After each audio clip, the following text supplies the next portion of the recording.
Salut tout le monde, donc suite à la demande de Bruno, je voulais vous faire part de mon expérience pour l'utilisation du signal tracer et du générateur HF. Donc le principal est déjà d'essayer le poste hors tension. Donc ce qu'on va faire, on va tester le circuit d'accord. Donc le circuit d'accord, on va injecter notre générateur. Donc le générateur, moi je dispose de ce genre de générateur. Voici donc l'appareil. C'est un truc pas très cher, hein. Donc il est modulé en AM, il a plusieurs possibilités de plusieurs types de modulation, FSK, SK, PSK, Burst, AM, FM et Pulse Wide. Donc ce générateur est suffisant, donc il suffit de rentrer sur l'entrée 2 la fréquence. Donc moi j'ai mis du 1 kHz. Sur l'entrée 1, donc on a notre fréquence d'émission. Hein, donc là on est je suis à 1 méga 180, donc je suis sur les petites ondes. Et donc ça permet de contrôler notre signal, et c'est un appareil qui vaut aux alentours de 60 €. C'est largement suffisant et ça marche très bien. Moi j'en suis, c'est du système DDS, hein, je dis pas qu'il n'y a pas des harmoniques, mais bon, pour un usage du dépannage radio, c'est amplement suffisant. Donc comme je vous disais, on rentre le signal sur la partie, donc ici, entrée antenne. Alors j'ai mis une capacité de 15 pico ici pour ajuster l'entrée antenne. Donc voilà, comme j'ai fait. Donc j'ai pris une petite capacité, j'ai mis mon entrée antenne et la masse du générateur, et le prélèvement va se faire donc sur le condensateur variable, sur la cage du circuit d'accord. Donc il y a deux cages, une cage oscillateur et une cage circuit d'accord. Donc j'ai fait ce prélèvement ici, ou sur la grille donc de la première de la mélangeuse, hein, c'est pas la première MF, c'est la mélangeuse. Donc voilà le prélèvement, et ça permet de contrôler le circuit d'accord. Alors le circuit d'accord, ici donc j'ai mon galvanomètre. Si je bouge mon condensateur variable, le signal s'effondre. Je monte mon, voilà, donc ça permet bien de contrôler sans alimenter l'appareil si le circuit d'accord fonctionne. Donc voilà, pour les petites ondes, on va se mettre en grandes ondes.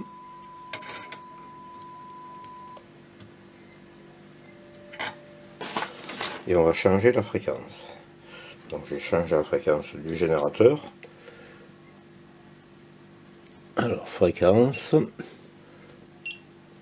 on va se mettre sur 180, 170 kHz. Je vais monter le gain de mon signal tracer et je vais chercher mon accord. Et je suppose que je suis pas sur les grandes ondes.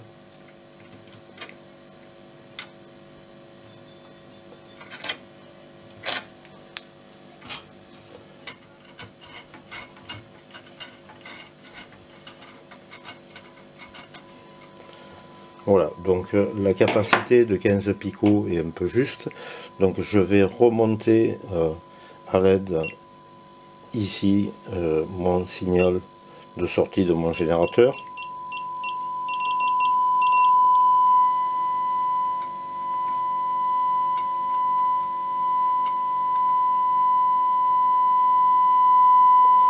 Voilà, donc là on est correct. Je balaye la fréquence des grandes ondes et j'ai mon pic de fréquence ici. Alors avec la 15 picos, c'est vrai que c'est un peu juste, c'est pour ça qu'on perd du signal, parce que le circuit d'accord est plus bouché à ces fréquences-là. Si je change ma capacité ici, je vais passer à une capacité plus grande.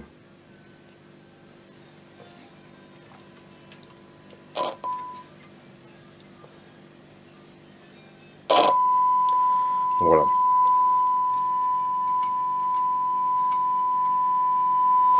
Donc là on peut observer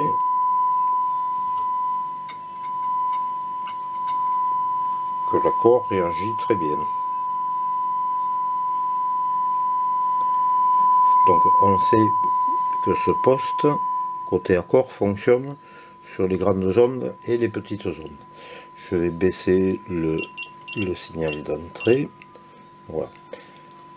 Ensuite, donc, ce qu'il faut essayer maintenant, c'est d'envoyer le signal sur la première MF. Donc, on va pour ce faire prendre le schéma. Notre première MF, donc, qu'est-ce qu'il faut faire? Il faut envoyer le signal ici sur l'anode du premier du tube ici mélangeur. Donc je vais prendre mon générateur et injecter de ce côté là. Alors je vais chercher l'anode de mon tube premier MF. Alors l'anode tube ici, la première MF, et là je vais donc mettre ici. Je vais déplacer ensuite mon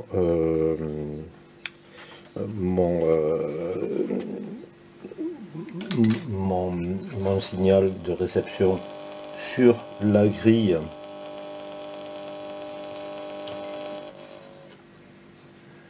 de mon premier tube, et là ici notre fréquence intermédiaire est à 470 kHz. Donc ici je vais régler mon générateur à 470 kHz. Alors fréquence, voilà, 470 kHz. Donc on constate ici pareillement que j'ai un très fort signal. Donc je vais changer mon amplitude et ma première MF est en état de fonctionner. Si je balaye la fréquence, on va voir si elle est juste. Donc je vais balayer la fréquence. Là je m'écarte, je suis à 460, 470 je remonte, 480 je suis pas bon, donc elle est bien effectivement à 470 kHz. Je vais maintenant attaquer le deuxième transfo MF. Donc qu'est-ce que je vais faire?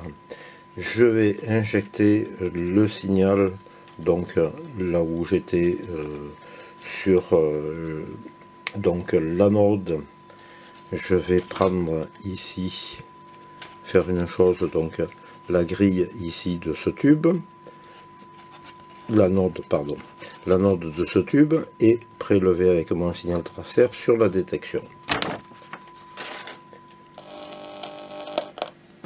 Donc je vais envoyer sur l'anode de ce tube ici. Alors l'anode, donc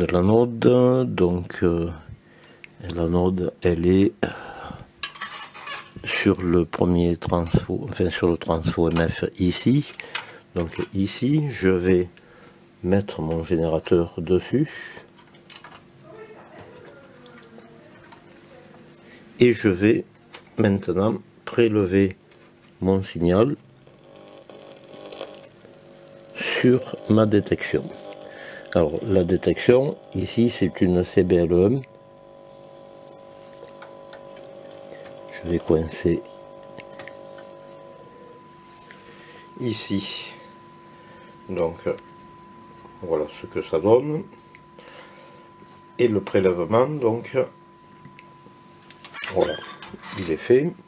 Je vais monter le signal parce que là on est en détection, c'est pas le même niveau. Je vais contrôler maintenant si ma fréquence est bonne. Donc je vais changer la fréquence à l'aide de mon bouton, mon curseur fréquence. 460, je m'effondre. 470, je suis bon. 480, je baisse. 490, encore plus. Donc 470, je suis au sommet de mon signal. Donc comme on peut le voir sur le millivoltmètre ici, je baisse donc ma fréquence à 460, ça s'effondre. Je passe à 470, je remonte. Je monte à 480, je m'effondre un peu. 490, j'ai presque plus rien. Voilà, 470, je suis bon ici. Donc, moralité, ça nous a permis de faire une chose.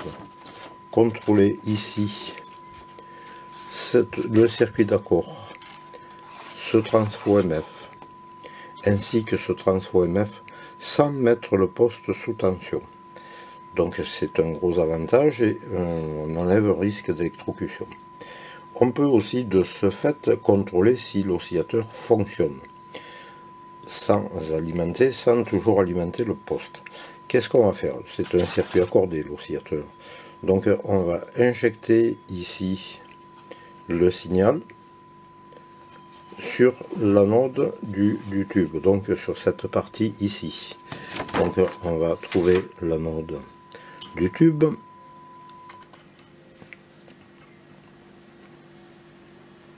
Ici, il se trouve deux condensateurs.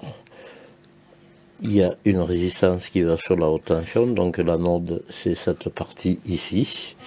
Donc on va injecter le signal sur cette partie ici et on va venir prélever donc le signal sur l'autre partie donc de l'accord ici, sur la grille ici.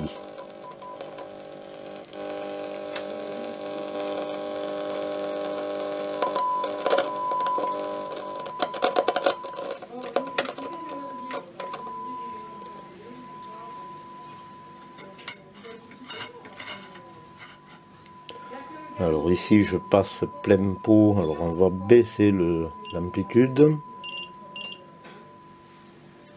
et on va chercher le point du signal le plus élevé. Alors je suis à 400, je vais changer ma fréquence. Il faut tomber sur la fréquence de l'oscillateur, parce qu'il ne faut pas oublier qu'on est en super hétérodyne.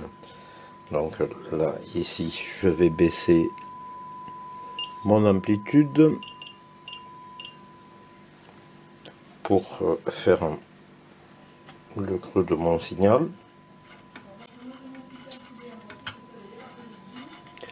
Je suis pas assez haut en fréquence.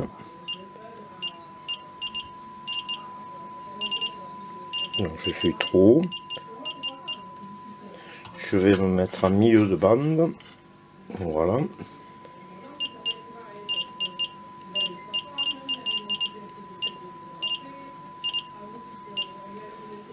Je vais baisser un peu plus mon amplitude.